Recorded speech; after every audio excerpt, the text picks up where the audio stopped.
Bueno, muchas gracias por la invitación. Entonces vamos a dar inicio a la presentación del caso clínico de una paciente con anemia de Fanconi. Bueno, esta es una paciente, como dijo la doctora, que actualmente tiene 8 años de edad, es una paciente femenina, no tiene antecedentes de consanguinidad, tampoco tiene antecedentes familiares relevantes y tiene un hermano mayor que es sano. Esta paciente es una paciente que nació pretérmino de 33 semanas de edad gestacional, tenía bajo peso para la edad gestacional, nació por cesárea, por retraso de crecimiento intrauterino. En cuanto a todas las pesquisas neonatales que se hizo, bueno, la pesquisa neonatal fue normal, se hizo un análisis de placenta que también fue normal, las otomisiones acústicas también fueron normales, tenía un ductus arterioso permeable que fue corregido inmediatamente al nacimiento y tenía también una retinopatía grado 1, una retinopatía del prematuro. Como dato positivo, en la ecografía abdominal se encuentran ambos riñones distópicos pélvicos, un dato importante a tener en cuenta. Sí llama la atención, esperen que voy a minimizar acá, perdón. Sí llama la atención en las primeras evaluaciones por los pediatras de seguimiento, el mal progreso pondoestatural y el retraso neuromadurativo. Así fue que a partir de los 6 meses de vida aproximadamente, la paciente comienza con un seguimiento multidisciplinario. Entonces, acá vamos a ver una evolución aproximada de los primeros 2 años de vida, en donde, como les comentaba, lo primero que llaman la atención son las dismorfias faciales, ¿sí? La microftalmia, la implantación baja de las orejas, los pliegues epicánticos, tenía microcefalia, tenía un pliegue único en la mano derecha. Sí llamaba mucho la atención también la baja talla y el bajo peso.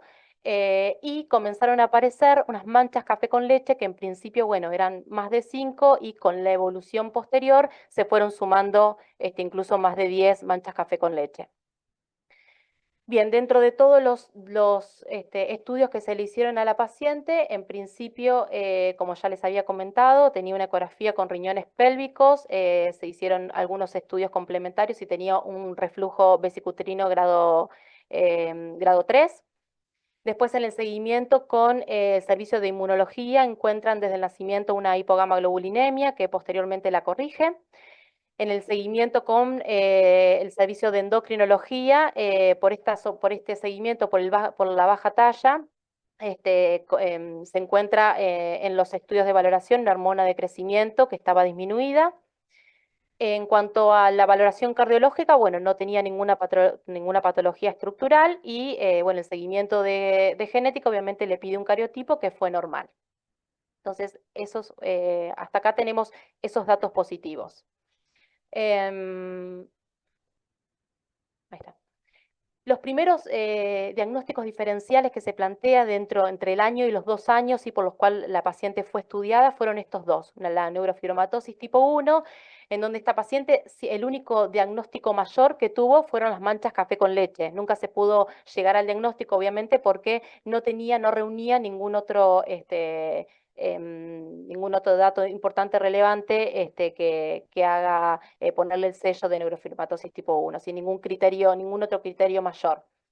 Y el otro criterio, el otro diagnóstico presuntivo fue este fenotipo MOB, que es un fenotipo caracterizado, que es un síndrome que se conoce con el nombre de enanismo microcefálico osteodisplásico primordial, que es un fenotipo que reúne todas estas características que tenía la paciente.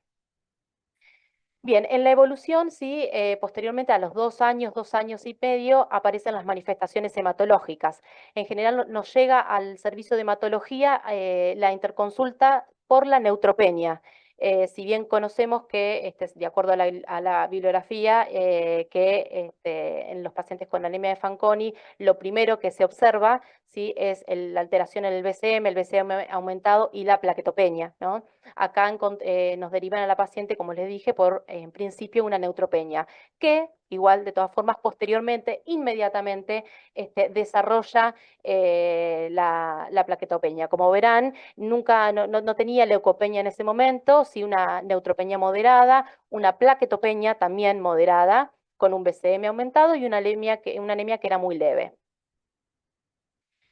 Bien, entonces, la paciente se interna en el Sanatorio Sagrado Corazón con la sospecha de anemia de Fanconi, ¿sí? Repasamos la clínica, las dismorfias faciales, las manchas café con leche, el retraso en el neurodesarrollo, la baja talla, la alteración renal y esta citopenia que aparece a los 2 años y medio de vida.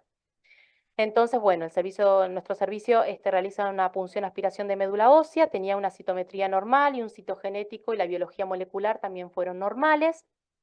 Se le hace una biopsia de médula ósea donde encontramos una hipoplasia severa de médula ósea esperable para nuestra sospecha, con una celularidad menor al 15%. La vitamina B12 y ácido fólico fueron normales. La hemoglobina fetal estaba elevada, también esperable y se acercaba un poco más a nuestro diagnóstico. Y le pedimos, obviamente, la prueba de fragilidad cromosómica, el DEF, ¿sí? El cual fue patológico, así que a los 3 años de vida hicimos el diagnóstico de anemia de Fanconi. Bien, como les comentaba al principio, era una paciente que manejaba unas citopenias que eran moderadas, ¿sí? Con menos de 50.000 plaquetas, con hemoglobinas que iban de entre 10 y 9 gramos decilitro, y una neutropenia moderada siempre mantuvo por arriba de 500 neutrófilos. De todas formas, se inicia, ¿sí?, los estudios y se solicita el estudio HLA, en donde nos encontramos con un hermano que no es compatible. Y también, bueno, estudiamos a los papás, en donde la paciente compartía un haplo con cada uno de los progenitores. Ante no encontrar un hermano compatible, iniciamos inmediatamente la búsqueda de donante no relacionado y tampoco teníamos un donante full match para ofrecerle en ese momento. Sin embargo, como les comenté en un principio, la paciente clínicamente estaba estable, no tenía internaciones y no tenía dependencia transfusional. Cosas que aparecieron posteriormente, ¿sí? En los meses que sucedieron. Así que ahí en ese momento, ¿sí?, al estar encontrándonos con una paciente que ya tenía citopenias severas y iba a iniciar el comienzo de transfusiones, se planteó a los padres como posibles donantes. Bueno, en este caso se eligió a la mamá como mejor donante, así que se realizó un donante haploidéntico, ¿sí?, a los 4 años de edad, o sea, al año del diagnóstico. Bueno, la fuente fue sangre periférica, como acondicionamiento se utilizó fludarabina más ciclofosfamida. La paciente hizo el engraftment de neutrófilos al día más 12 y de plaquetas al día más 17. Como complicaciones inmediatas presentó un H agudo cutáneo grado 2, el cual se trató con corticoides. Y al mes de haber hecho el trasplante, la paciente presenta pérdida del injerto confirmada por biopsia con un quimerismo con un 0% de las células del donante. Bueno, en este momento obviamente se le ofreció a la familia realizar un segundo trasplante, pero la familia se negó. Bueno, posteriormente pudimos hacer el estudio genético, ¿sí?, y confirmar cuál era la variante comprometida, que era la alteración en el gen FANCF.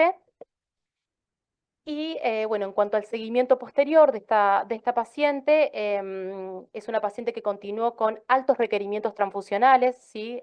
Se inició tratamiento con gammaglobulina y con el trombopag, con la idea de alargar un poco el número entre los días entre las transfusiones. El trombopag lo recibió durante 2 o 3 meses, en parte porque no tuvo la respuesta esperada y por otro lado tuvo toxicidad hepatológica, hepática. Y 2 años post trasplante inició danazol, ¿sí? Con lo cual hubo un cambio en el requerimiento transfusional y también una mejoría en cuanto a la clínica de los sangrados. Bueno, y también recibió corticoterapia. Bien, no fue una paciente que tuvo múltiples internaciones infectológicas, pero sí en el último tiempo requirió algunas infecciones, algunas internaciones por infecciones. Y actualmente es una paciente que tiene alto requerimiento transfusional, sí, lleva en total 600 transfusiones, de las cuales la mayoría, para que se den una idea, era una paciente que recibía transfusiones de plaquetas casi de manera semanal y de glóbulos rojos cada 2 a 3 semanas en principio. bueno, y lleva hasta 600 transfusiones, de las cuales 494 son transfusiones de plaquetas, y también presenta sobrecarga de hierro, así que está desde el año pasado en tratamiento con quelantes. Bueno, como les comenté también, es una paciente que hoy tiene 8 años y hasta el momento no ha presentado otras manifestaciones características de Fanconi más que las del inicio. Bueno, eso es todo. Muchas gracias. Bueno, pues vamos a comenzar para no atrasar mucho. Voy a tratar de ser lo más conciso posible, pero a veces me cuesta trabajo. Bueno, entonces, nosotros tenemos daño al DNA constante. Todo el tiempo nuestro DNA se está dañando por diferentes factores. Radiación del sol, radiación ultravioleta, el alcohol, el tabaco, diferentes tóxicos, etcétera. Y hay diferentes tipos de daño, como todos los que se ven aquí. O sea, depende de la gente que cause el daño, tenemos diferentes tipos de daño. Hay unos que se llaman enlaces covalentes cruzados, que son, por ejemplo, esta unión de guanina con guanina en la hebra Watson con la hebra Crick. Estos enlaces covalentes cruzados son particularmente deletéreos para la célula y pueden hacer que la célula muera, se vaya a apoptosis, a senescencia y entonces tengamos consecuencias muy, muy graves. Estos enlaces covalentes cruzados, que en inglés se abrevian como ICLs porque son Interstrand Cross-Link, estos enlaces covalentes cruzados se producen por medicamentos, por ejemplo, y se utilizan específicamente como quimioterapéuticos, algunos de estos medicamentos que producen los enlaces covalentes cruzados. Sin embargo, en el caso de los pacientes con anemia de Fanconi, esto es el problema. El problema es que cuando un paciente con anemia de Fanconi tiene un enlace covalente cruzado dentro de su hebra de DNA, no se puede separar, no se puede reparar adecuadamente y opta por vías que no son fidedignas y que son propensas a error. Entonces ustedes me pueden decir, bueno, el paciente con anemia de Fanconi normalmente no va a recibir quimioterapéuticos, entonces no tendría por qué tener ICLs. Desafortunadamente no son la única causa, los quimioterapéuticos, para la aparición de enlaces covalentes cruzados. El metabolismo diario que nosotros tenemos, o sea, los agentes, por ejemplo, las especies reactivas de oxígeno y los aldehídos, producen enlaces covalentes cruzados. Entonces, las personas con anemia de Fanconi, que son particularmente sensibles a esta lesión, pues los tienen, pueden tenerlos dentro de su día a día y además se puede tener una predisposición mayor a padecer consecuencias, por ejemplo, por el consumo de alcohol o de tabaco o de algunos otros. Entonces, les decía que aquí tenemos un enlace covalente cruzado que hace una parada en el metabolismo del DNA, cualquiera que sea transcripción, replicación, reparación, recombinación, y puede irse por dos vías. La vía, que es la vía libre de error, que esta otra que evita o que disminuye la probabilidad de que haya una consecuencia de alteración cromosómica. Esta es la vía FABRCA. Y por el otro lado tenemos esta otra que es una vía propensa a error. Esa vía propensa a error une cromosomas de la forma en la que sea. O sea, no permite esta como corrección específica de los... Quiero silenciar a los páginas, porque sí puedo decir que silencian. ¿Pueden silenciar sus micrófonos las personas que están conectadas en línea, por favor? Gracias. Entonces, ¿qué es lo que pasa cuando falla la vía FABRCA, que es la vía de Fanconi, que es la que tienen ustedes a su izquierda? Cuando falla esta vía, entonces lo que ocurre es que se echa a andar esta otra vía, que es la unión de extremos no homólogos, NHJ en inglés. Entonces, esta tiene como consecuencias rupturas cromatídicas, como las que se ven aquí abajo, o la formación de uniones entre cromosomas no homólogos, formando generalmente figuras de intercambio radial, como las que se ven aquí abajo. Esto, no sé a qué ¿les recuerda algo esto? ¿O para qué sirve esto? Para que o sea, esto que yo veo como una consecuencia de una falla en la vía de Fanconi, esto es lo que me sirve para hacer el diagnóstico. O sea, si yo veo esto, entonces diagnostico anemia de Fanconi, porque es muy, muy específico para anemia de Fanconi. Entonces, yo estoy viendo realmente en el estudio de anemia de Fanconi, que es el estándar de oro, no veo al gen afectado, más bien veo la consecuencia de que la célula no pueda reparar los enlaces covalentes cruzados de forma fidedigna por la recombinación homóloga y los esté reparando de forma anómala por la unión de extremos no homólogos. Entonces, esta es la consecuencia. ¿Qué problema biológico representa la anemia de Fanconi? Bueno, más bien la aparición de la falla en la reparación de los enlaces covalentes cruzados, pues la anemia de Fanconi. Aquí tenemos fotografías de diferentes pacientes del Registro Mexicano de Anemia de Fanconi, donde podemos ver muchas manifestaciones que vamos a ir desglosando con el análisis profundo del fenotipo.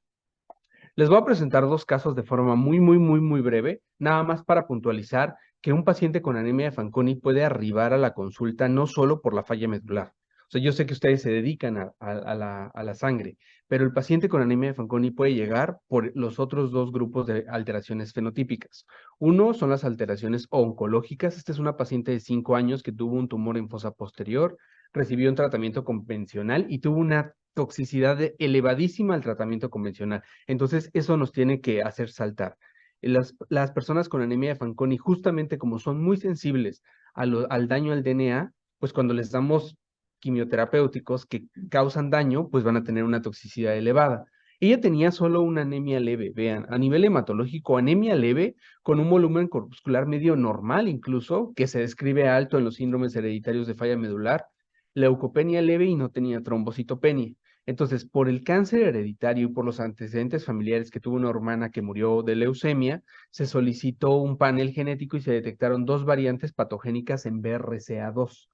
BRCA2 es un gen Fanconi también. El otro nombre con el que se le conoce a BRCA2 es FANG-D1. O sea, es el mismo gen con diferentes nombres. Esta paciente tenía 2 variantes, una en un alelo, otra en otro, diferentes, por lo tanto era una heterocigota compuesta. Y bueno, ya cuando la revisamos nosotros dentro del abordaje del registro, vemos que tenía microcefalia, talla baja y una facies que, si bien es cierto, no es tan llamativa, sí podemos nosotros resaltar el epicanto que tenía, las fisuras palpebrales un poco cortas y el mentón triangular. El siguiente caso que les presento es este masculino de 6 años. Este masculino de 6 años tenía el diagnóstico de Bacter. Entonces, él no llegó a la consulta ni por falla medular ni por cáncer. Él llegó a la consulta por malformaciones mayores de tipo Bacter. Tenía una alteración vertebral, tenía una alteración anal, tuvo alteración radial bilateral y anomalías renales y fístula traqueoesofágica. Entonces, a él lo vio inmunología, no sé bien por qué razón, pero lo vio inmunología y por la trombocitopenia lo aborda y le solicita una genotipificación de un panel de genes de inmunodeficiencia, donde se encuentra una variante hemicigota en FANG-B, que es el único gen Fanconi ligado al cromosoma X. Entonces, ya con este diagnóstico de Bacter, más la combinación que tenía el renal radial, esto es muy importante y lo voy a resaltar varias veces, su paciente, aunque no tenga criterios para Bacter, que son tener 3 o más de estas 8 anomalías, si cumple con renal radial, ya se tiene que sospechar anemia de Fanconi sí o sí. Su volumen corpuscular medio estaba alto, 99, tenía talla baja pre y postnatal, alteraciones pigmentarias de la piel y una facies que sí llama la atención, los pabellones auriculares asimétricos, las fisuras palpebrales cortitas y otra vez el mentón prominente en este caso. Acá se pueden ver las alteraciones radiales bilaterales y la fotografía no hace mucha justicia, pero créanme que aquí hay una mancha hipopigmentada, lo cual también me hace rescatar otro punto. Ahorita que les presente las alteraciones dermatológicas en Fanconi, estas no son tan evidentes a veces y pueden pasar desapercibidas muchas de las veces porque se ven así, o sea, penitas si se alcanza a ver la mancha hiperpigmentada o hipopigmentada. Esto es conocido ya bien por ustedes, que la anemia de Fanconi pertenece a los síndromes de falla medular hereditarios. La mayoría son sin causa identificada, asociados con fenómenos de inmunidad, pero hay un 15 o 20% que son hereditarios. Y estos hereditarios tienen estas características hematológicas, alteraciones del desarrollo físico y oncológicas. Y hoy me voy a enfocar a las del desarrollo físico. Aquí hay un mapa de burbujas que les hace ver diferentes genes, ¿no? Por ejemplo, los genes del mantenimiento telomérico que me dan discretosis congénita y sus sucedáneos, reparación del DNA alterada y me dan anemia de Fanconi, biogénesis o procesamiento de los ribosomas y me dan, por ejemplo, Schwarzman-Diamond o Diamond-Blackfan. Podemos tener neutropenia congénita grave o alteraciones en la producción y diferenciación de los megacariocitos y me dan TAR o TAC. Sin embargo, tenemos otros genes que están siendo recientemente más asociados a síndromes hereditarios de falla medular y es por eso que la genotipificación con paneles o con exoma es muy importante y ustedes aquí en Argentina que pueden solicitarla, creo que pudiera ser una herramienta muy importante. La anemia de Fanconi a nivel epidemiológico es una enfermedad poco frecuente, 1 a 5 casos por millón a nivel mundial. Sin embargo, pues todos estos resultados vienen de estudios europeos y de América del Norte anglosajona. Lo que no podemos saber específicamente cuántos pacientes viven en América Latina, pero podemos hacer asunciones, ¿no? Me parece que son 45 millones de argentinos más o menos. Entonces ustedes esperarían entre 45, si son 5 por 5, y 250 personas con anemia de Fanconi más o menos viviendo ahorita en Argentina, vivos. En México nosotros tenemos 130 millones de personas, entonces esperamos entre 130 personas y 620 pacientes con anemia de Fanconi en nuestro país. Le doy a admitir aquí, ¿verdad? Sí. De nada. Entonces, bueno, la anemia de Fanconi es un síndrome de inestabilidad cromosómica como lo que les presenté, que los cromosomas se rompen, ¿no? Todos nosotros, si yo a la doctora le administro diepoxibutano ahorita, ¿no? O a la señora Sandra le administro diepoxibutano, sus cromosomas se van a romper. La ventaja de estas personas que son sanas y que no tienen anemia de Fanconi es que van a poder reparar adecuadamente los cromosomas. A todos, si nos ponen diepoxibutano, vamos a romper nuestros cromosomas. Por eso es muy importante en el estudio genético de diepoxibutano poner un control positivo y un control negativo, porque si no, no sabemos si realmente le pusieron más o no pueden repararlos. Entonces, eso se llama inestabilidad cromosómica, pero también tienen una alta heterogeneidad fenotípica. Vean, aquí tenemos otra figura radial. Es un trirradio porque tiene 3 ejes y aquí se ve una ruptura cromatídica. Entonces, las anomalías de Fanconi se pueden agrupar en las hematológicas, que se ven en básicamente todas las personas, las alteraciones de cáncer, que se ven más o menos en el 20% de los pacientes, aunque presume que si el paciente con anemia de Fanconi viviera muchísimo más tiempo, todos desarrollarían cáncer. O sea, al final es algo que se espera como parte de las consecuencias del fenotipo de anemia de Fanconi. Y las alteraciones del desarrollo físico, que vean aquí, de acuerdo a la literatura, o sea, un análisis retrospectivo, se ven en el 80% de las personas, aunque ahorita les voy a decir que el registro nos ha hecho cambiar esto. Esto es un mapa de Euler que permite ver que no todos los pacientes tienen todas las alteraciones, o sea, va a haber pacientes que tengan las 3, pero va a haber pacientes que se presenten solo con cáncer, o pacientes que solo tengan anomalías físicas, o algún grupo de pacientes que solo tengan anomalías hematológicas. A nivel hematológico, la mediana de edad de presentación es de 6.5 años, iniciando con plaquetopenia normalmente y luego migran a visitopenias.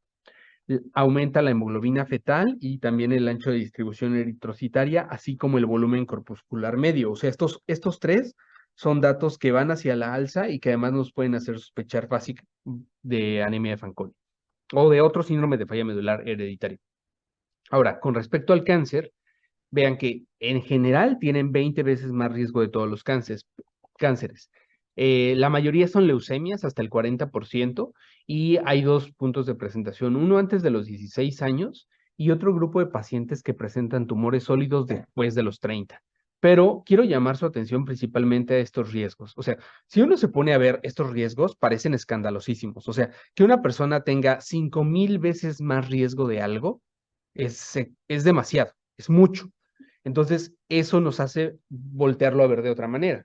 Si ustedes tienen a cualquier paciente con síndrome mielodisplásico o con leucemia mieloide aguda, yo le haría la prueba de reto con dipoxibutano, porque puede ser que no tenga tantas manifestaciones físicas ni haya desarrollado cáncer y eso sea su debut de presentación, porque los riesgos son muy, muy altos, ¿no? 5,000 veces o 213. Y también para los sólidos, o sea, estos que se presentan por ahí de los 30 años, aumentan hasta 1,000 veces. Entonces creo que es muy importante tener en cuenta que el paciente con anemia de Fanconi no necesariamente va a llegar por falla medular. Esta es una publicación que nosotros hicimos recientemente donde resumimos los cánceres, tanto a nivel embriológico, es decir, los tumores embrionarios como el meduloblastoma o el tumor de Wilms, que es otro grupo de pacientes. O sea, las personas con anemia de Fanconi pueden debutar con esto. Y si uno trata el meduloblastoma o el tumor de Wilms, pues va a haber toxicidad elevada. Entonces eso ya prende un foco rojo para llamar la atención hacia anemia de Fanconi. De este lado tenemos los tumores que aparecen tanto en anemia de Fanconi como en discratosis congénita o otros desórdenes de la biología de los telómeros, como el tumor el esofágico, el de vulva, el anal, el cáncer de células escamosas, principalmente a nivel de cavidad oral, y la leucemia mieloide aguda o el síndrome mielodisplásico. Lo que me toca a mí revisar principalmente a mis pacientes son las alteraciones del desarrollo físico. Entonces, yo ya les había dicho que Bacter es algo que tiene que llamar la atención para anemia de Fanconi. Pero hay otro acrónimo que se creó en 2016 por las doctoras Blanche Alter y Neelam Giri. Ellas se dieron cuenta que había anomalías frecuentes en anemia de Fanconi que no eran parte de Bacter y que nos ayudan muchísimo más en la sospecha, porque estas son menos frecuentes. Son las alteraciones pigmentarias de la piel, la microcefalia, las alteraciones oftalmológicas, las alteraciones malformativas del sistema nervioso central, las otológicas, ya sea funcionales o estructurales, y la talla baja. Y aquí sí se alcanza a ver mejor una mancha hiperpigmentada. A diferencia de la neurofibromatosis tipo 1, que fue el diagnóstico diferencial que tuvo la paciente que les presentaron en un inicio, las manchas hiperpigmentadas en anemia de Fanconi tienen límites irregulares y mal definidos. Aquí están bien definidos en esta área, pero de este lado, si se dan cuenta, se empiezan a perder y puede llegar al momento en el que no se distingan adecuadamente. Ahora, podemos tener pacientes que tengan una alteración del desarrollo físico, por ejemplo, esta paciente adulta que solo tiene talla baja, o pacientes que tienen hasta 8 anomalías del desarrollo físico. Entonces, el espectro malformativo y la expresividad también es muy variable. Esta revisión de la literatura que publicamos en 2019 con las doctoras Blanche Alter y Neelam Giri, que son las creadoras de Phenos, nos permitió ver que de las anomalías de Bacter, las más frecuentes son las anomalías tanto renales como del eje radial. Estas son las más frecuentes de Bacter y por mucho.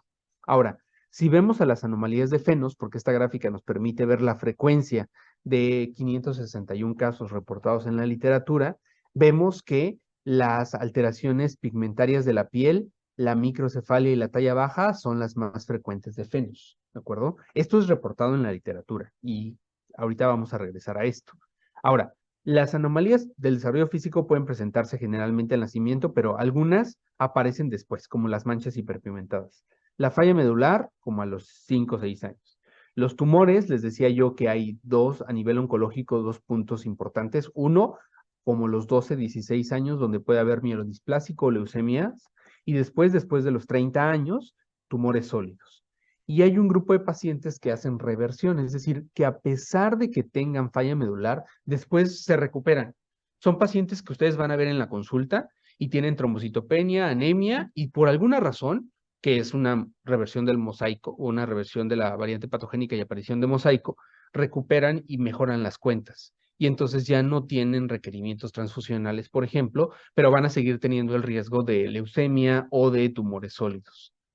Con respecto al genotipo, y esto nos regresa un poco al resultado que tenía la paciente, estos son ideogramas de los cromosomas humanos.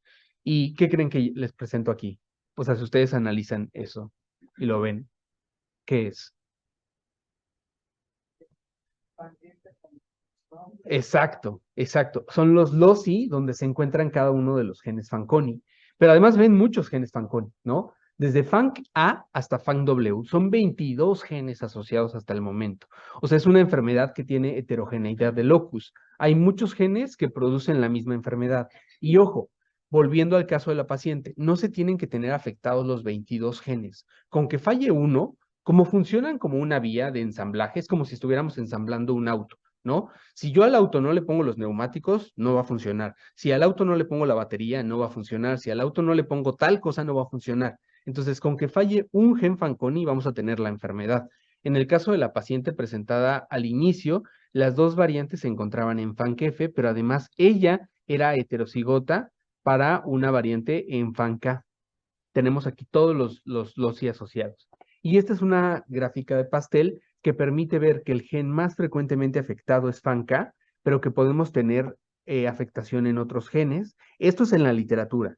FANC-C y FANC-G son los siguientes frecuentemente afectados. Entonces, FANC-A, FANC-C y FANC-G. Todos los demás se encuentran en porcentajes menores al 2 o 3%.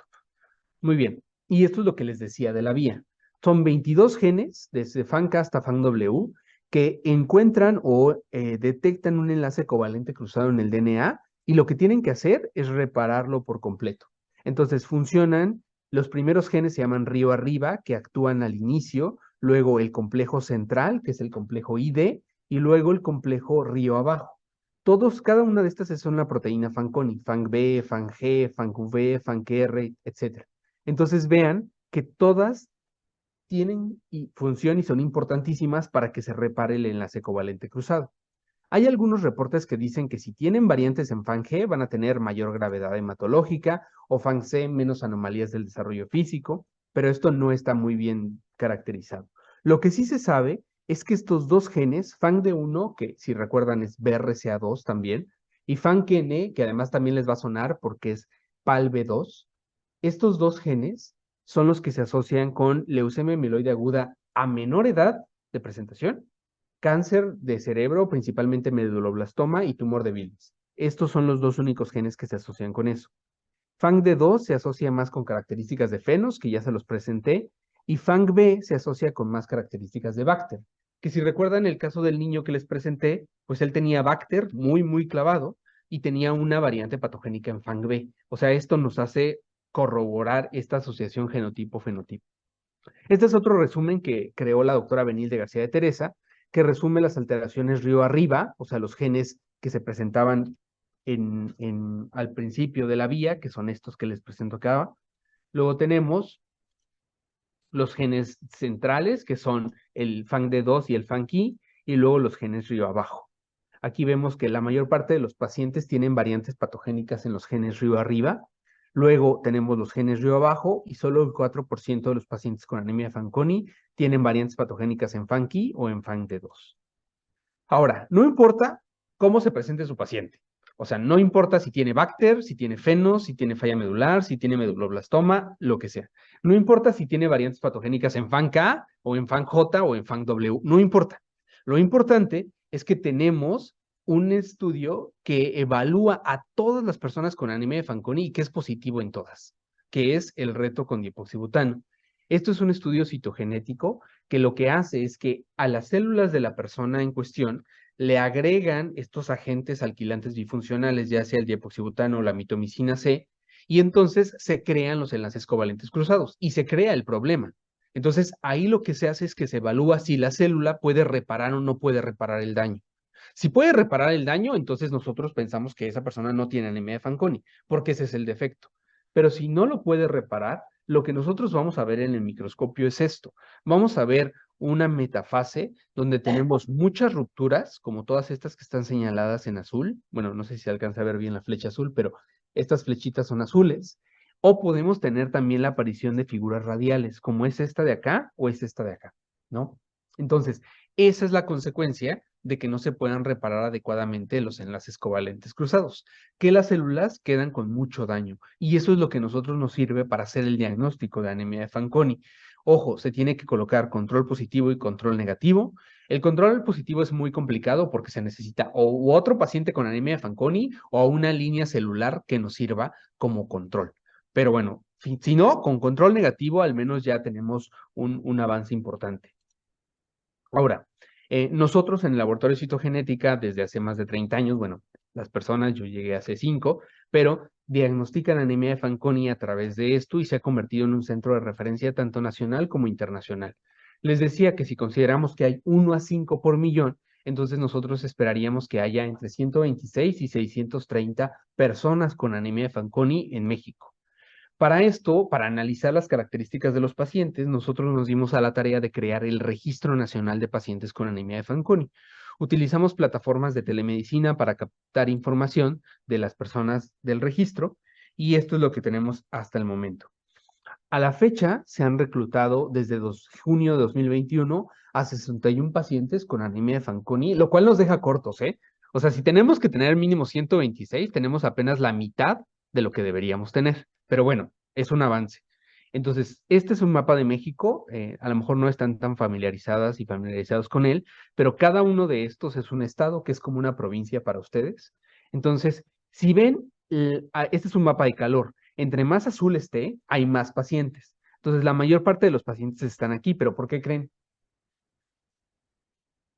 Porque es la Ciudad de México y el Estado de México, que es la zona más densamente poblada de México, ¿no? Si ustedes van a México, ya pueden volar a Cancún, ¿no? Pero si no, pueden volar a la Ciudad de México y es muy densamente poblada, 30 millones de personas, ¿no? Entonces, hay mucha gente, por eso hay más azul acá. Pero, Debe de ser como en un 15%, doctora, no mucho más. Ujú. Hay algunos casos en los que sí, pero en la mayoría no hay consanguinidad ni endogamia. Ahora, si nosotros lo hacemos por el número de pacientes, es decir, por millón de habitantes, se pueden dar cuenta que el único estado que se ilumina en azul fuerte es este, que se llama Sinaloa. Seguramente les sonará por el Chapo Guzmán, ¿no? Pero, o sea, Sinaloa es un estado bastante asociado con el narco de forma constituyente, pero eh, este es el único estado en el que sí hemos encontrado a todos los pacientes que deberíamos encontrar. Y eso es porque las médicas y los médicos están sensibilizados al fenotipo. Los dos pacientes que les presenté en los casos son de Sinaloa. Y tenemos otros 4 pacientes que son de Sinaloa. Entonces ahí tenemos 6 pacientes. De los 61 es el 10% de la población del registro, en un estado que no es tan poblado. Entonces, eso nos hace pensar que ahí están dándose cuenta quién puede tener anemia de Fanconi, le mandan a hacer el estudio y sale positivo. Aquí tenemos fotos de todas y todos nuestros pacientes del resto. Tenemos 61, la mediana de edad actual es de 12.5 años, pero tenemos pacientes de hasta casi 30 años. La mayoría se diagnosticaron alrededor de los 5 o 6 años. No hay diferencias entre masculinos y femeninos. El 20% son adultos y el 80% han sobrevivido hasta el momento. Las causas de muerte, perdón, son la falla medular, el trasplante y cáncer. Esta es una curva de Kaplan-Meier que me permite diferenciar entre la sobrevida de masculinos y femeninos y parece ser que los femeninos viven más que los masculinos. Esto ya se había replicado, o sea, esto ya se había visto en otros estudios, que había una mayor sobrevida en femeninos y masculinos. La pregunta es ¿por qué? ¿No? Entonces, nosotros hemos visto que los andrógenos pueden servir como un método de tratamiento para la falla medular. Entonces, probablemente las diferencias hormonales puedan hacer que las femeninas vivan más que los masculinos, pero esto no está estudiado todavía. La mayoría tienen los femeninos tienen una sobrevida del 91% a 22 meses de seguimiento y los masculinos de 75 al mismo tiempo de seguimiento. Nosotros hemos visto que nuestra edad de diagnóstico es menor a lo reportado en la literatura, no tanto, pero un año sí. Y ahora, les decía yo que estas son las anomalías de Bacter y de Fenos más frecuentes reportadas en la literatura, ¿de acuerdo? Vean que ninguna se reporta en más del 50% de las personas. Ahora les presento los datos del registro. Esto es la misma gráfica, pero de los 61 pacientes de México. Entonces, si pueden ver, tenemos ya muchos parámetros que están pasando o cercanos al 50%, es decir, lo renal se ve en el 40 y tantos por ciento. Alteración del eje radial, extremidad, casi el 80% de las personas.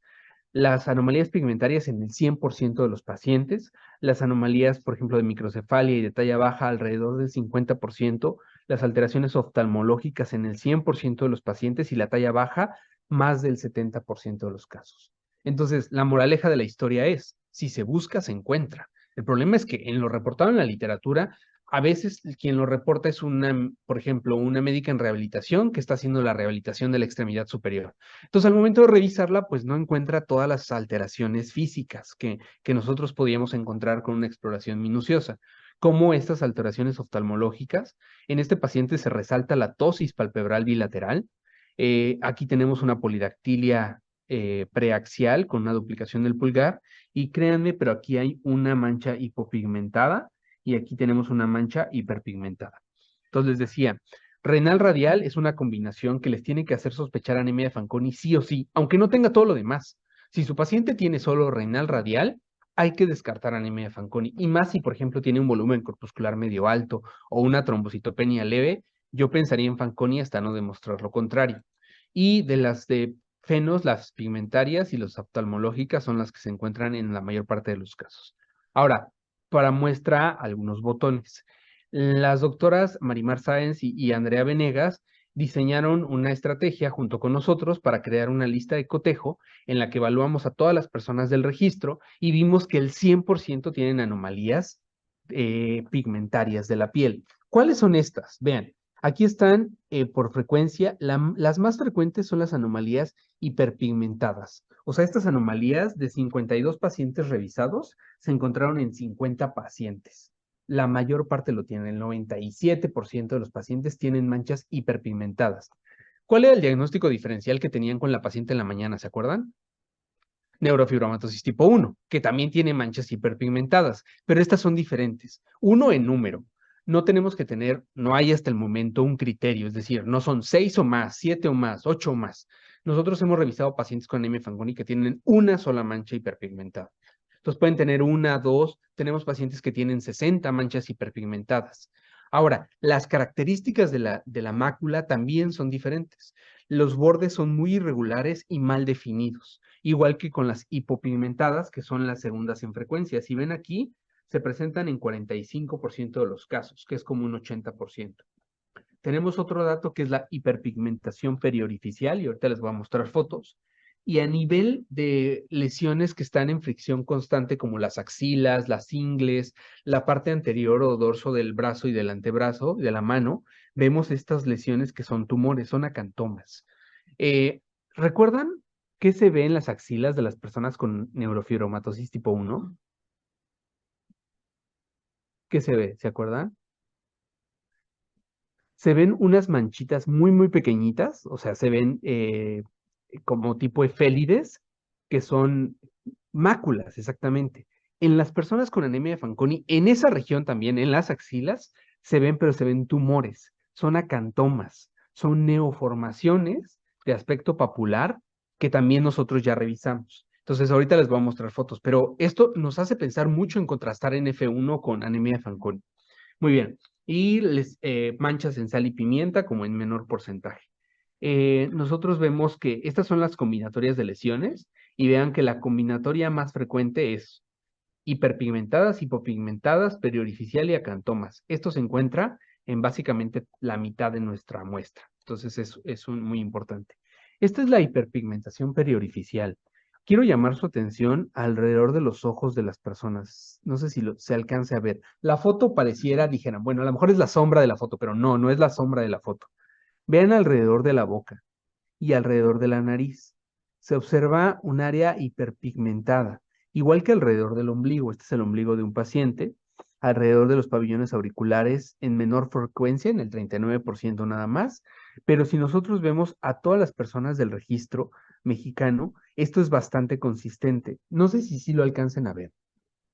Sí se ven, como por ejemplo esto, acá abajo, ¿no? También, o en ella, creo que en todos, ¿no? Se ve más o menos en él. Todo esto se llama, nosotros le llamamos hiperpigmentación periorificial. Esto no está descrito en anemia de Fanconi y nosotros lo hemos encontrado muy constitutivamente en la población mexicana. La mayor parte de las alteraciones tienen una correlación positiva con la edad, es decir, a mayor edad, mayor número de acantomas, a mayor edad, mayor nevo, a mayor edad, mayor número total de lesiones. Les decía que las hiperpigmentadas son las más frecuentes y hay algunas que se ven bien delimitadas como estas de la izquierda, pero vean las de acá. Estas de acá, digo, la proyección no ayuda mucho, pero vean los límites. O sea, pareciera como si se perdieran y nosotros le llamamos como bordes deshilachados, es decir, que no tienen un límite muy, muy, muy, muy definido. En las hipopigmentadas es más o menos lo mismo. Nos podemos encontrar hipopigmentadas muy definidas o hipopigmentadas que se pierden en la piel de los pacientes. Y estos son los acantomas. Si se alcanza a ver aquí, se ven estas lesiones a nivel de la axila. ¿Sí las ven? Y a nivel del dorso de la mano. Este es otro paciente donde se ven también estas lesiones. Ha habido pacientes inclusive que los confunden con verrugas y se los quitan con láser. Pero bueno, son acantomas, son neoformaciones. No hemos visto que se asocien con malignidad ni con un pronóstico más desfavorable o menos favorable. Todavía estamos en análisis. Y a nivel histopatológico se ven así. Se ven como acantomas con una epidermis con acantosis, hiperkeratosis, elongación de los procesos interpapilares y eosinófilos, queratinocitos con abundante citoplasma eosinofílico. Ahora, a nivel neuromuscular, que es otro dato que nosotros podemos ver en la consulta, el doctor Armando Hernández Rodas se abocó a estudiar las alteraciones neuromusculares, que si ven no son tan frecuentes de acuerdo a lo reportado en la literatura, pero que nosotros nuevamente las encontramos en el 100% de las personas. Es decir, todas las personas del registro de anemia de Fanconi tienen alteraciones neuromusculares. ¿Cuáles? Marcha anormal es una muy frecuente, 3/4 partes. Tenemos alteraciones de los pares craneales y otras. Entre ellas, quiero llamar su atención a esto. Si ven la espalda de esta paciente, no me dejarán mentir que este hombro se ve mucho más arriba que este. ¿Sí usted alcanza a ver? Y lo mismo, no se ve mucho por la sombra, pero aquí se ve una escápula y acá se ve la otra. O sea, también tenemos una asimetría a nivel tanto de la posición del hombro como de la posición de la escápula. Y eso se ve en más del 80% de las personas. En las fotos de la derecha son pacientes del registro donde igual colocamos la línea para ver que hay una asimetría a nivel de los hombros. Y esto llama la atención, por ejemplo, en esta paciente, ¿no? También, vean, un hombro más abajo que el otro. Uno pensaría que esto puede ser por las alteraciones de las vértebras. Digan, bueno, tiene, no sé, una hemivértebra o una vértebra hipoplásica, pero no, todas estas personas tienen columna vertebral normal. Entonces, es otra cosa que no es la vértebra lo que está haciendo esta simetría. Y si nosotros en el contexto de una falla medular le quitamos la playera al paciente y revisamos la espalda y vemos esto y vemos las alteraciones pigmentarias de la piel, todo eso nos va llamando mucho hacia anemia de Fanconi. Bueno, esto ya se los mostré, ya lo vimos. Y finalmente les voy a mostrar las alteraciones del eje radial. Las alteraciones del eje radial, que son estas de extremidad, se ven en cortes muy grandes de pacientes hasta en el 60% de los casos. Lo que se sabe es que se asocian con una menor edad al diagnóstico, es decir, entre más grave sea la alteración de la extremidad superior, menor es la edad de diagnóstico. Y pueden ser desde alteraciones hiperplásicas como la polidactilia o a alteraciones hipoplásicas como esta paciente que tiene la falta de los 2 pulgares en ambos lados, o sea, una oligodactilia bilateral. Ahora, el doctor Manuel Gordillo hizo también el análisis de todas estas alteraciones e identificamos un porcentaje parecido. El 68% de los casos del registro tienen alteraciones del eje radial, que es concordante con la literatura. La mayor parte son asimétricas, es decir, en un lado tenemos algo y en otro lado tenemos lo otro. Entonces, también no se tiene que pensar que vamos a encontrar lo mismo en ambos sitios, ¿no? Esto es lo que encontramos nosotros. Oligodactilia en el 14% de los casos, hipoplasia del pulgar en 34% de los casos y la hipoplasia tenar en más del 80% de los casos que tenían alguna alteración del eje radial. ¿Por qué lo resaltamos? Porque esto es lo que menos se diagnostica. O sea, son lo que más tienen y es lo que menos se reporta en la literatura y en otras cortes. Entonces, si nosotros vemos la eminencia tenar, y les invitaría a que se toquen la eminencia tenar, o sea, tóquense el gordito que tenemos ahí, a veces es muy llamativo y puede ser que no se encuentre, o sea, que esté completamente plano y que inclusive se pueda visualizar como el hueso, ¿no? O sea, la superficie más bien cubierta por piel. Pero no siempre esperen encontrar eso tan llamativo. Hay hipoplasias tenars muy leves y que pueden ser asimétricas. Por eso llamamos la atención nosotros a revisar las dos manos al mismo tiempo. Si ustedes revisan la mano y una eminencia tenar se les hace más pequeña que la otra, yo ahí ya detectaría una alteración, ¿no? Porque a veces si revisan una y luego revisan la otra, parecieran no ser tan fácil distinguir la anomalía, pero se pueden distinguir estas asimetrías entre derecha e izquierda. Por ejemplo, en esta paciente, que de este lado es más llamativo que de este otro lado. Hay manos básicamente normales que no tienen alteración del eje radial y tenemos otras que tienen polidactilia. Nosotros lo que vimos es que la lateralidad de las alteraciones es que la mayoría de los pacientes tienen alteraciones bilaterales, solo un cuarto las tienen unilaterales y que hay algunas anomalías que se presentan más del lado derecho que del lado izquierdo. Pareciera que la polidactilia es más derecha que izquierda, es decir, también a nivel embriológico debe haber algo que esté haciendo esta asimetría y nosotros intentamos corroborar lo que se vio en la literatura y vimos una tendencia. Nada de esto es significativo, pero lo que sí vimos es que a mayor número de gravedad, o sea, más bien, a mayor grado de gravedad, tenemos una menor edad al diagnóstico, ¿no? Las pacientes que tienen una alteración leve se diagnostican un poquito más grandes que los que tienen un cuadro muy grave de alteración del eje radial. Y otras anomalías que no son del eje radial, pero que sí se ven en anemia de Fanconi son la persistencia de PADS, la clinodactilia del quinto dedo, otras alteraciones de pulgar, como un pulgar un poquito más chiquito, braquidactilia y aberrantes palmares y plantares. Esto ya se los mostré. Estos son los casos que hemos tenido de cáncer, un carcinoma de células escamosas de cabeza y cuello a los 19 años, un paciente con mielodisplásico a los 17, el tumor de médula, de fosa posterior, un meduloblastoma.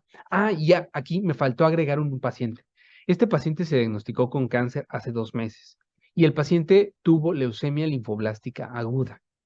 Entonces, también, porque la literatura nos va a decir, Fanconi, leucemia mieloide aguda, ¿no? Pero, ojo, pueden tener leucemia linfoblástica aguda, o sea, el que tengan Fanconi no los exime de poder desarrollar una linfoblástica aguda. Entonces, también hay que pensarlo, aunque se digan, ah, no, pero es linfoblástica aguda y es muy común en niños y todo, pero si encuentran otros datos como lo dermatológico, como lo de la extremidad, como lo neuromuscular, se puede pensar en anemia de Fanconi. Y estos son los genes nuevamente que les había yo presentado, FANK, FANC y FANG, a nivel mundial. Lo que quiero es que contrasten con la población mexicana. Estos son los genotipos en México. En México, el que es más frecuente, ¿cuál es? FANK, ¿no? O sea, ese no nos queda duda que es concordante con la literatura. Pero en México no tenemos ni FANC ni FANG. O sea, no tenemos pacientes dentro del registro, porque sí hay pacientes diagnosticados con Fanconi, pero no dentro del registro que tengan variantes patogénicas en FANC ni en FANG. Pero tenemos muchos con FANC-F, por ejemplo, como en el caso de la paciente que les presentaron en un inicio. Entonces, pareciera que FANC-F es mucho más frecuente de lo que esperábamos, al menos en población latina, ¿no? Entonces, creo que esto nos habla de que no necesariamente tenemos que pensar que lo que se dice en literatura de otros países es lo que se ve en nuestra población. Entonces tenemos varios genotipos que están más diagnosticados en México que con respecto al mundo y otros que bajan como FANG-C y FANG-G. La doctora Leda Torres encabeza el estudio de genotipificación junto con el doctor Pedro Reyes y Ulises Juárez. Entonces, ¿qué mensajes les quiero dejar para casa? Que anemia de Fanconi tiene una enorme variabilidad fenotípica, es decir, podemos encontrar pacientes con una o con 25 alteraciones. Hay anomalías, pueden no detectarse, necesitan un estudio especializado, por ejemplo, no sé, una malformación de el cuerpo calloso, pues necesitamos una resonancia magnética, no la vamos a tener nada más de ver a la paciente necesariamente. Y otra, que el personal médico no está familiarizado con la anemia de Fanconi y eso lo refleja el diagnóstico en Sinaloa. O sea, cuando las médicas y los médicos saben que existe anemia de Fanconi y cómo se ve, diagnostican más. Entonces, eso es muy importante. Hay asociaciones genotipo-fenotipo como Bacter con FANG-B, ¿no? Esa es muy clara y es a lo mejor la que quiero con la que se queden. Las anomalías dermatológicas y neuromusculares, y yo diría que también las del eje radial, les pueden servir como herramientas para un diagnóstico mucho más temprano. Y el RAFMEX ha permitido expandir el fenotipo de anemia de Fanconi, por ejemplo, con la hiperpigmentación periorificial, los acantomas en sitios de fricción y alteraciones neuromusculares que no se veían o no se han reportado en otros grupos de pacientes. Estos son nuestros pacientes que desafortunadamente han fallecido y a los cuales les agradezco profundamente todo, porque sin ellos no se hubiera podido lograr absolutamente nada. Y también agradezco al resto del equipo y a todos nuestros pacientes del registro. Esta es una foto de la primera reunión de pacientes con anemia de Fanconi y todas y todos los colaboradores que han estado todos los días trabajando para que todos estos resultados se puedan dar. Muchas gracias. Nada, esta es un paciente que estuvimos hace poquito en el Hospital Italiano de San Justo y es una chica de 28 años que no tenía antecedentes de relevancia, previamente sana, digamos, consultas con su pediatra totalmente normales, siempre niña sana, que en febrero de este año hace una queratitis infecciosa en contexto de que es una usuaria de lentes de contacto, y en abril del 2024 empezó con astenia y hematomas espontáneos, entonces consulta a su médico clínico que le dice que, bueno, sea un laboratorio de rutina. Y ahí la llaman del laboratorio porque encuentran un hematocrito de 19 3,7%, una anemia con 6,8 de hemoglobina, leucopenia con neutropenia, un BCM de 107, 10.000 plaquetas, esos reticulocitos absolutos de 32.110, el resto era normal, digamos, del laboratorio, un LH normal, un hepatograma normal. Nosotros le hacemos un PROTI ese día, que no encontramos elementos inmaduros. Se le estudió ella no contaba más nada, ni pérdida de peso, ni síntomas B, ni ninguna otra cosa relevante al interrogatorio, serologías negativas, le hicimos PCR para Epstein-Barr, CMV y parvovirus que fueron negativas, un PAN y un anti-DNA negativo, y tenían perfil de hierro, dosaje de ácido fólico y B12 normales. Le hicimos la médula ósea, donde en la anatomía patológica efectivamente tiene una aplasia medular con una celularidad del 5%, un citogenético que era normal, en la citometría no había nada de clonalidad, y nosotros en el medulograma solamente algunos escasos elementos hematopoyéticos. Le hicimos la citometría en sangre periférica para HPN, si puedo poner esto, que bueno, tenía así un clon, pero de eritroide, monocitoide y la población granulocítica, pero de baja monta. Bueno, y el test de DEB, del estudio de sensibilidad al diepoxibutano, que le hicimos porque era una chica joven, nos dio que se analizaron 50 células, que se observó el 2% de roturas cromosómicas espontáneas, y después de las inducidas se analizaron 100 células y se observó el 32% de roturas cromosómicas totales inducidas, y que la mayoría eran roturas simples de las cromátides, y que además se observaron 5 figuras de intercambio cromosómico. O sea, esto fue, digamos, el de la paciente después de hacer el estudio de sensibilidad al diepoxibutano. Y entonces lo que nos devolvió el laboratorio es que, si bien no era porque también nos informaron el control, digamos, como usted decía, el negativo, no un positivo, de que era un poco superior de lo esperado, pero no del todo compatible con anemia de Fanconi. Ese fue el resultado, digamos, la conclusión de este informe. Bueno, le mandamos a hacer un panel de 500 genes de inmunodeficiencia de enfermedades autoinmunes, y estamos esperando el resultado de la búsqueda de un donante no relacionado, porque se estudió a una hermana que tiene, y a los papás, que son haplos, pero tiene lamentablemente muchos anticuerpos, así que no van a poder ser sus donantes. Y bueno, queríamos a ver si usted nos puede hacer un comentario sobre el resultado del DEB. Me acerco para que se escuchen el micrófono.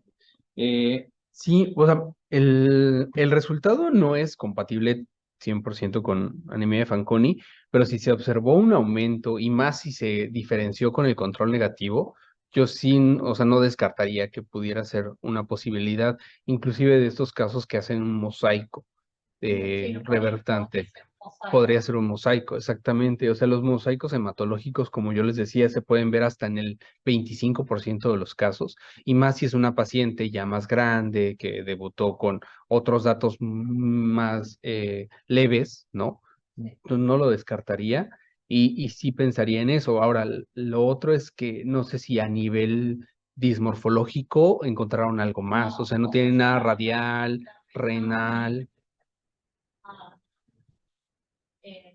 Fenotípico, y ahora cuando usted está haciendo la revisión de todos estos, tampoco, nada en la piel, nada, no tiene estatura baja, o sea, creció totalmente normal, tiene una tomografía, digamos, una PAN-TC que no tiene ninguna anomalía a nivel renal ni nada de eso. Así que bueno, sí queríamos un poco ver si mandarle a hacer el estudio, más que nada después, porque ahora la chica está recibiendo transfusiones semanalmente, y bueno, van a tener la necesidad de un trasplante. Así que bueno. Una pregunta, esto que ponían acá como dependientes, el estudio de panel de genes no se ha mandado. Ya se mandó, ok. Al mismo lugar donde recibieron el informe del otro caso. Ok. Sí. sí, Ok. sí. Bueno, Sí, bueno, estamos ujú. pendientes de ese panel. Sí, o sea, lo más probable es que si es positivo para anemia de Fanconi, les van a regresar un resultado informativo en el panel de genotipificación. El menos del 0.1% de los casos es de un gen Fanconi no identificado. Entonces, lo más seguro es que si sale, o sea, si es Fanconi, van a aparecer en el panel. Ujú. Y si no, le Sin vamos a duda. estar preguntando. Sí, no, claro. O sea, a lo mejor, no sé cuándo ven a la paciente, pero a lo mejor volverla a ver con estos ojos o sea, como de dismorfología, ¿no? Y ver, vamos a revisar toda la piel, a ver si encontramos alguna mancha, las lesiones hiperpigmentadas.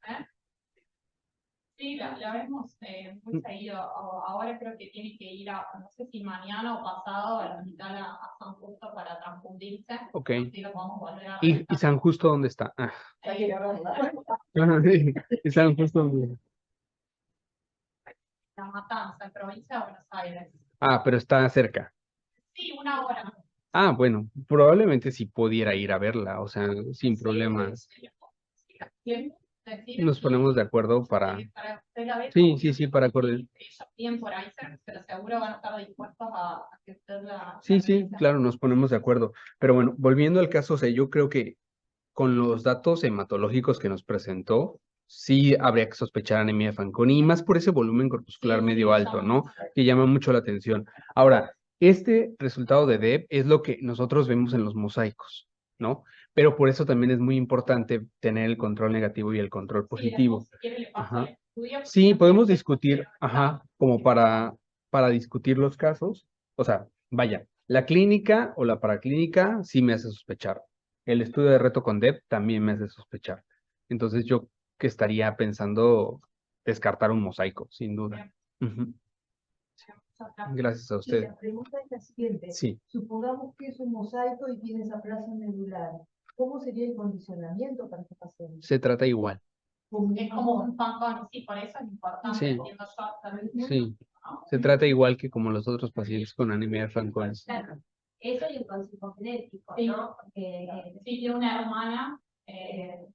sí, no solo por eso, digo, por el resto de tu vida, y esto que decía el doctor, de con los años, una mayor incidencia de otras complicaciones oncológicas, que es feo, ¿no? Porque cuando uno ve estos pacientes y estas familias ya con una noticia, nosotros tenemos varios trasplantados por aplasia medular secundaria anemia de Fanconi, y uno, nosotros tenemos la mayoría de los casos de trasplante sin éxito, y uno tiene que decir, claro, este tema de la complicación hematológica está resuelto, pero uno tiene que tener, no mala onda, pero como ojos atentos a otras complicaciones a lo largo de la vida, ¿no? Entonces, tener el diagnóstico sí, sin duda importante para decidir el acondicionamiento, pero también para dar la información y el seguimiento, qué sé yo, eso. No más estudios, porque a veces nos preguntan si se hace tomografías anuales, no se hacen rutinariamente los estudios, pero uno mira con ojos más atentos. Es una información que uno le da al pediatra del seguimiento habitual, ¿no? Qué sé yo, que la tos es la tos, pero no para hacer imágenes, pero digo, si tiene dificultad para deglutir, y no, como que uno tiene una mirada más atenta y más proactiva que en un control de sano.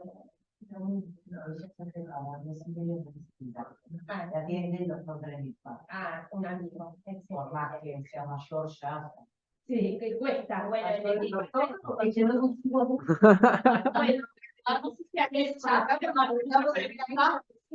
si en el chat quedó alguna otra pregunta.